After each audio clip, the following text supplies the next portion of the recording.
एक dark phase आया मेरे लाइफ का, उनके साथ रिलेशनशिप में आ गया। उसे ना डॉक्टर से बड़ी दिक्कत थी, तो मैंने बोला क्या हुआ, मैं मैथ्स ले लेता हूँ। मेरे लिए प्रायोरिटी वो था कि मैं उसको डांस स्टूडियो छोड़ के आऊँ। ये सिलसिला और बुरा होता गया और मैंने फिर और सारी क्लासेस करनी छोड़ दी। 2-3 महीने बाद मेरा ब्रेकअप हो गया। इस टाइम पे आके मेरे पास कोई रास्ता ही नहीं दिख रहा था, मैं किसे बोलूँ क्या बोलूँ, मुझे पॉइंटलेस लग रहा था। क्या करूंगा डॉक्टर बनके। मैं बोरिया बिस्तर उठा के घर चला गया। घर पे रह के मैंने तैयारी की, AIPMT का एग्जाम दिया और मेरी ऑल इंडिया रैंक। एक सवाल आपने बहुत सुना होगा, जहाँ पे आपसे पूछते होंगे कि आप ज़िंदगी में क्या करना चाहते हैं। मैं भी इस सवाल का शिकार हुआ और मुझसे भी लोग पूछते थे आप लाइफ में क्या करना चाहते हैं, और मेरे पास कोई जवाब नहीं होता था। मैं बिहार के भागलपुर ज़िले से आता हूँ और हमें 3 ही चीज़ सिखाई जाती थी। आप जीवन में अगर मेधावी छात्र हैं, आप 3 ही चीज़ कर सकते हो। या तो आप डॉक्टर बन सकते हो, या आप इंजीनियर बन सकते हो, या आप IAS बन सकते हो। मेरे ख़ानदान में ना कोई डॉक्टर था, ना कोई इंजीनियर था, ना कोई IAS ऑफिसर था जिसको मैं देख के सीखूं कि अगर मुझे आगे को कुछ करना है तो मुझे इनके जैसा बनना है। मेरा नाम डॉक्टर आनंद मनी है। मैं एक MBBS ग्रेजुएट हूँ Vardhman Mahavir medical college and Safdarjung hospital new Delhi से। करेंटली मैं एक नीट एजुकेटर हूँ। मैंने अपनी 10th की पढ़ाई माउंट SCC स्कूल भागलपुर से की, और ICC बोर्ड का स्कूल था, काफ़ी अच्छा पढ़ाया उन्होंने हमें एंड हमें तैयार किया कि हम आगे 12th की तैयारी कहीं बाहर जाके करें। तो 10th के बाद कुछ खास ऑप्शंस थे नहीं आपके यहाँ पे भागलपुर में, तो मैंने कोटा जाने का सोचा और मैंने कोशिश की कि मैं बायो लूँ और मैं डॉक्टर बनने की कोशिश करूँ, क्योंकि खास कुछ क्लियर था नहीं लाइफ में कि मतलब इंजीनियरिंग करना है, बायो करना है। अब जनरली लोग ऐसे डिसाइड करते हैं कि उन्हें मेडिकल लेना है कि उनका मैथ्स ख़राब होता है। मेरा मैथ्स ठीक था, मेरा फिजिक्स केमिस्ट्री भी ठीक ही था, तो मैंने फिर बायो चूज़ किया कि चलो ठीक है, घर में कोई डॉक्टर नहीं है तो डॉक्टर बन जाते हैं। एक एंट्रेंस एग्ज़ाम होता था कोटा में LN की पढ़ाई के लिए, और मैंने वो एंट्रेंस एग्ज़ाम दिया और मेरे सारे दोस्त कोटा जा रहे थे तो मैं भी कोटा उनके साथ चला गया। मैंने ज़िंदगी में कभी अकेले किसी एक कमरे में नहीं रहा था, हमेशा पेरेंट्स के साथ ही रहता था। तो वहाँ पे बिल्कुल हालत ख़राब हो गई थी मेरी, एंड मैंने रोना धोना स्टार्ट कर दिया घर पे और बोला कि मुझे नहीं करना कुछ, मैं वापस भागलपुर आ जाता हूँ। तब घर वालों ने बड़ा प्रेशराइज़ किया कि चलो ठीक है, कोटा नहीं जाओगे, दिल्ली चले जाओ। तो दिल्ली में आ गया। दिल्ली में मैंने यहाँ पे एक प्रेस्टीजियस स्कूल में एडमिशन लिया और क्लास 11th का सफ़र बहुत आसान तरीके से निकला मेरा, क्योंकि मैं ICSE बोर्ड के परिप्रेक्ष्य से आता था। तो वहाँ पे बड़ा इजी, मतलब ICSE बोर्ड में अगर आपने पढ़ा होगा तो आपको पता होगा कि ICSE बोर्ड में जिस तरह से पढ़ाते हैं तो ऑलमोस्ट आपका क्लास 11 का सिलेबस कंप्लीट ही रहता है। तो 10 तक तो मुझे ऐसा गुमान नहीं था कि मैं पढ़ने में बहुत अच्छा हूँ। 11th में जब मैं पहुँचा तो मुझे लगा अरे मुझे सब कुछ आता है, और बड़ा ऐसे एकदम अंदर से एकदम सेल्फ रियलाइजेशन हो रहा है कि अरे यार मैं तो बड़ा स्मार्ट हूँ। एंड फिर तब एक डार्क फेज आया मेरे लाइफ का। मैंने बिल्कुल पढ़ाई करनी छोड़ दी, मैं और भी चक्करों में पड़ गया एंड उसकी वजह से थोड़ा मेरा पढ़ाई डिरेल होता गया, और 2 और इंसिडेंट हो गए जिनकी वजह से वो बोझ मेरे ऊपर और ज़्यादा बढ़ गया। तो एक्चुअली हुआ क्या कि क्लास 11th में एक बड़ा फ़नी सा इंसिडेंट है। मैं एक ट्रेन के सफ़र से घर पे जा रहा था और वहीं पे मैं किसी से मिला एंड देन मैं उनके साथ रिलेशनशिप में आ गया, जो भी बच्चों का रिलेशनशिप आप जो कह लो उसको। एंड फिर आपकी प्रायोरिटीज़ बदल जाती हैं, फिर लगता है कि वो इंसान आपके लिए सब कुछ है। तो अब उसे ना डॉक्टर से बड़ी दिक्कत थी, तो मैंने बोला क्या हुआ, मैं बड़ा स्मार्ट आदमी हूँ, मैं मैथ्स ले लेता हूँ। तो क्लास 11th के एंड तक आते आते मेरे पास फिजिक्स भी था, केमिस्ट्री भी था, बायोलॉजी भी था, मैथ्स भी था और इंग्लिश, ये 5 सब्जेक्ट है। PCMB एक बड़ा डेडली कॉम्बिनेशन होता है, अगर कोई बच्चा नीट की तैयारी कर रहा है तो उनको पता होगा। तो मेरे पास ये 5 सब्जेक्ट थे और मैंने पढ़ना तो बिल्कुल छोड़ ही दिया था, क्योंकि फिजिक्स और केमिस्ट्री क्लास में कर लेता था। बॉटनी के क्लास के टाइम में उसके डांस का टाइम होता था, तो मेरे लिए प्रायोरिटी वो था कि मैं उसको डांस स्टूडियो छोड़ के आऊँ एंड फिर उसके बाद वापस फिर अपनी क्लास में आऊँ। तो मेरे जब टेस्ट के रिजल्ट भी आते थे, तो क्योंकि मैंने 9th 10th में ठीक से पढ़ाई की थी, तो 11th में फिजिक्स और केमिस्ट्री में ठीक आ जाते थे। बॉटनी में कभी नेगेटिव मार्क्स आ रहा है, कभी 0 आ रहा है, कभी बिल्कुल बुरा हाल था, और जूलॉजी ओके ओके था क्योंकि मैंने क्लासेस की। बट ये सिलसिला और बुरा होता गया और मैंने फिर और सारी क्लासेस करनी छोड़ दी। केंद्रीय विद्यालय था, केंद्रीय विद्यालय गवर्नमेंट स्कूल्स होते हैं, तो वहाँ वो पढ़ती थी। तो उसने ऐसा कहा कि तुम मेरे स्कूल में एडमिशन ले लो। किसी तरह से कह को के कुछ जुगाड़ उगाड़ लगा के पापा ने एडमिशन कराया मेरा यहाँ पे केंद्रीय विद्यालय में दिल्ली के। फिर 2-3 महीने सब कुछ ठीक चला और 2-3 महीने बाद मेरा ब्रेकअप हो गया। अब मैं एक ऐसे स्कूल में फंसा हूं जहां पे मैं शक्ल नहीं देख सकता, मैं स्कूल भी नहीं जा सकता। पुराने स्कूल का अब क्या करूं, मतलब वहां से तो टीसी वीसी सब कुछ हो गया है। तो फिर और पापा को बताने की मुझे हिम्मत नहीं थी, और मेरे मार्क्स दिन पे दिन खराब होते जा रहे थे। एटलीस्ट जब मैं कोचिंग जाता था तो मैं कुछ कोचिंग में पढ़ लेता था, मेरे मार्क्स की फिर भी हालत ठीक थी। बट इस टाइम पे आके मेरे पास कोई रास्ता ही नहीं दिख रहा था, मैं किसे बोलूं क्या बोलूं।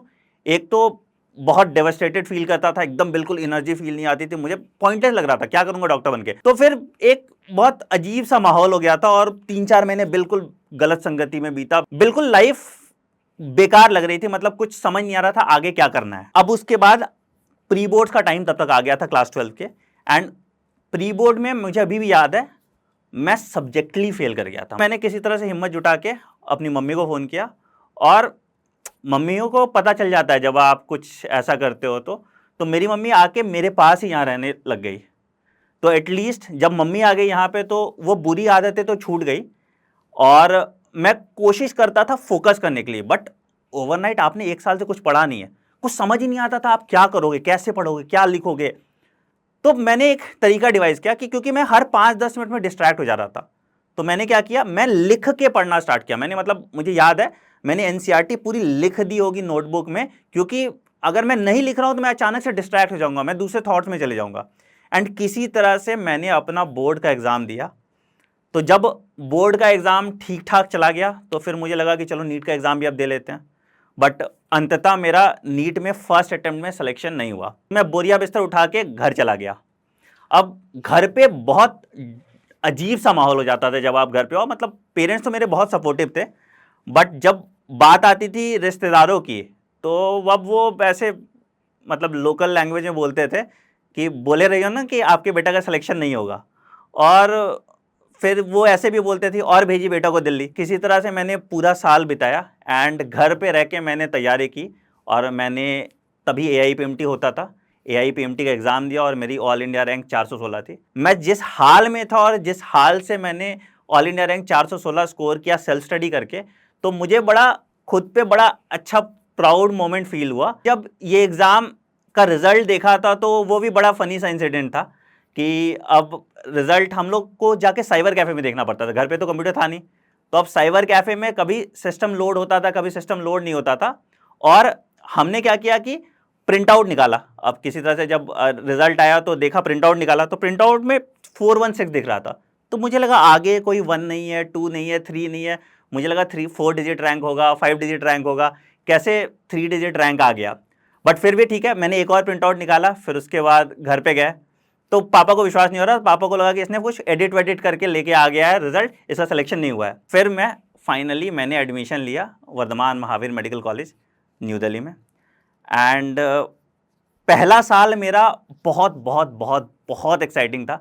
मतलब जो आपको नाम मिलता है जब आप घर जाओगे सिलेक्शन के बाद, और जब आप वो एप्रन पहनते हो, वाइट कोट पहनते हो, तो जो रिएक्शन होता है वो बहुत ज़्यादा अच्छा होता है।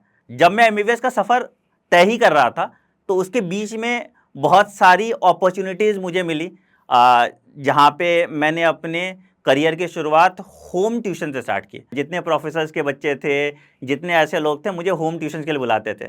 400 रुपये घंटे मुझे याद है मुझे मिलते थे एक क्लास लेने की, एंड वहीं से मेरा इंटरेस्ट और रुझान जो है पढ़ाने की तरफ ज़्यादा चलने गया। अब मुझे अभी भी याद है कि मैंने जब कुछ कर लिया तब अपने पापा को बताया कि मुझे डॉक्टर नहीं बनना है। ये मतलब 3-4 साल तक मुझे प्रिटेंड करना पड़ा कि मैं PG की तैयारी कर रहा हूँ, और क्योंकि मुझे एडमिशन नहीं लेना था। एक इंसिडेंट भी मुझे याद है कि पापा को मैं कभी कभी ऐसे जब आप रोज़ बात करते हो तो आप बता देते हो कि आपने आज ये किया, आपने आज ये किया, तो मेरे मुंह से निकल गया कि मैं पढ़ाने गया था और फिर वापस आ गया। तो पापा बोले कि ऐसा कौन सा पढ़ाई पढ़ा रहे हो भाई, तुम्हारा खुद का PG निकल नहीं रहा, तीसरा साल है, किसको पढ़ा रहे हो तुम। तो मैंने बोला कि नहीं नहीं, मेरी एनाटमी फिजियोलॉजी तो थोड़ी ठीक है, तो मैं फिजियोलॉजी पढ़ा रहा था किसी बच्चे को। तो इस तरह से कवर अप करना पड़ता था जब मैं होम ट्यूशन पढ़ा रहा था। फिर उसके बाद 2018-19 तक मैंने इसी तरह से होम ट्यूशन्स या कुछ कोचिंग इंस्टीट्यूट में पार्ट टाइम पढ़ाया, जिससे रोजी रोटी चलती रहे। 2019 का मई का महीना होगा, तो तो अनअकैडमी के जो को फाउंडर थे, मेरे सीनियर भी हैं वो कॉलेज में, तो वो मुझे पहले से जानते थे। तो उन्होंने बोला कि आनंद यूट्यूब पे पढ़ाओगे? तभी मुझे बिल्कुल यूट्यूब का आइडिया नहीं था कि मतलब क्या होता है यूट्यूब, कैसे पढ़ाते हैं, मतलब, और मैं कैमरा शाय था। मैंने जब पढ़ाना स्टार्ट किया था यूट्यूब पे तो ऐसे मैं ऐसे खड़ा हो जाता था और उसके बाद hello everyone my name is Anand money, इस तरह से मैं बोलता था। वो कैमरे पे बात ही नहीं हो पाती थी कैसे ऑनलाइन वाली। 2 बच्चे लाइव देख रहे हैं, 3 बच्चे लाइव देख रहे हैं, तो मुझे लगा कि मैंने गलती कर दी। मैंने भी अपने स्किल्स थोड़े इंप्रूव किए, बिना कोई सामने हो उसके, बिना देखे उसके चेहरे, उसको समझो कि उसको क्या गलतियां हो सकती हैं, उसे कहाँ प्रॉब्लम आ सकता है, उन चीज़ों को समझने की कोशिश की। एंड फिर मार्च में अचानक से बच्चों का सैलाब आ गया। मतलब मुझे याद है 2019 में, जहां मेरे क्लास में 30 बच्चे, 40 बच्चे, 50 बच्चे आते थे, 100 बच्चे आते थे, तो अनअकैडमी के पूरे ग्रुप में तालियां बज जाती थी। और फिर हमने पहली बार 1000 का आंकड़ा छुआ। मेरी एक क्लास थी, मुझे कोई मैराथन था, कि उस मैराथन में 1000 बच्चे लाइव आए थे। फिर 2020 में हम इंटर किए, एग्ज़ाम डिले हो गया था और फिर आई थिंक सितंबर में एग्ज़ाम हुआ था। और 2020 में फिर मैंने सोचा कि अपना कुछ करूँगा। फिर मैंने रिज़ाइन कर दिया था अनअकैडमी से, पहला रेजिग्नेशन था अनअकैडमी का वो मेरा।